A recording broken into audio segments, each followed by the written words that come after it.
Alexis, soyez le bienvenu, bonjour. Bonjour Juan et bonjour à toute l'équipe de la RFI. Vous avez des questions sur le déploiement des policiers kényans en Haïti pour aider le pays à lutter contre les gangs criminels. Sûrement, certes, pourquoi l'intervention de la police kenyane est-elle bloquée par une décision de justice? Ah oui, c'est vrai que ça fait maintenant 3 semaines que l'ONU a donné son feu vert pour déployer des policiers kényans en Haïti. Et voilà que la Haute Cour de justice kenyane suspend le départ des policiers. Bonjour Gaëlle Lalex. Bonjour. Correspondante permanente de RFI à Nairobi, l'envoi de ces 1000 policiers à Port-au-Prince est donc pour l'instant suspendu. Expliquez-nous pour quelles raisons. Eh bien, tout simplement, Juan, parce qu'une plainte a été déposée, notamment par le parti Alliance Troisième Voie et son président Ekuru Aukot. Les plaignants estiment que ce déploiement n'est pas constitutionnel. Ekuru Aukot est d'ailleurs l'un des rédacteurs de la Constitution de 2010 et la Cour a estimé qu'il y avait la matière à étudier et à suspendre la mission ce faisant. Alors, qu'est-ce qui serait inconstitutionnel dans cette mission en Haïti ? Et bien d'après Ekuru Aukot, la loi fondamentale du Kenya est très claire. Seules les forces de défense kenyanes ont le droit d'intervenir à l'étranger. Cela signifie l'armée de terre, l'armée de l'air et la marine.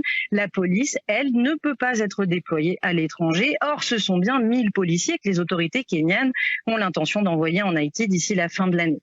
Ekuru Aukot estime également que s'il devait y avoir un déploiement de forces kenyanes, il doit se faire à la demande de l'État tiers. Or, les autorités haïtiennes auraient grillé cette étape qui, de toute façon, aux yeux des plaignants, aurait été contestable, puisque les autorités haïtiennes ne sont pas vraiment légitimes, ou en tout cas, ne sont pas élues. Alexis, vous avez une deuxième question, il me semble. Sûrement, quelle stratégie le gouvernement va-t-il adopter pour débloquer la situation? Oui, c'est vrai, Gaël. Du coup, comment le gouvernement compte-t-il débloquer cette situation et permettre l'envoi de ces policiers ? Eh bien, jusque-là, c'était la stratégie du passage en force. Quelques jours après la suspension de la mission par la justice, William Ruto, le président kényan, a prononcé un discours devant ses troupes, rappelant que le pays assurerait ses engagements internationaux. Au Parlement, une mission de reconnaissance a été annoncée par le ministre de l'Intérieur. Mais depuis mardi, et la prolongation de la suspension, c'est plutôt silence radio. Tous les porte-paroles que nous avons appelés ont refusé de s'exprimer, arguant qu'ils ne pouvaient commenter une affaire en cours. Oui, en tout cas, ce déploiement de policiers fait réagir au Kenya, puisque l'opposition et une partie de la société civile sont vent debout contre le président et cette décision d'envoyer des policiers en Haïti. Et on entend également, Gaël Lalex, des organisations de défense des droits humains s'opposer à l'envoi des policiers. Pourquoi ? Eh bien parce que la police kenyane a un lourd passif de violence et de corruption.